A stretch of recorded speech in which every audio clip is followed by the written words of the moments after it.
Hello guys, welcome back to our YouTube channel once again. So in today's video I'm going to be showing you how to use the color match tool in DaVinci Resolve. So come to the import button and basically import the video. You're going to be applying this, then tap open. After that, carry this, then drop it in the time frame. So basically now come to the side and come to adjustments.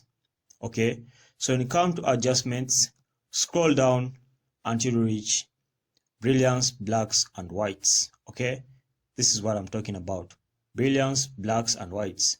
So basically increase this one up to 50% in the positive way.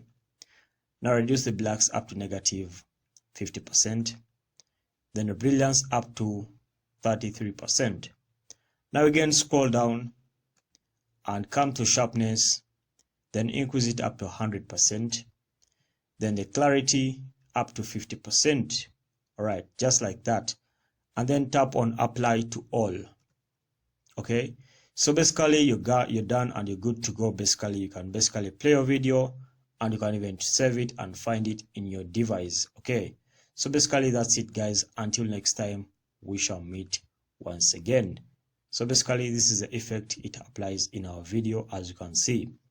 Alright guys, thank you for watching. We shall meet in the next video.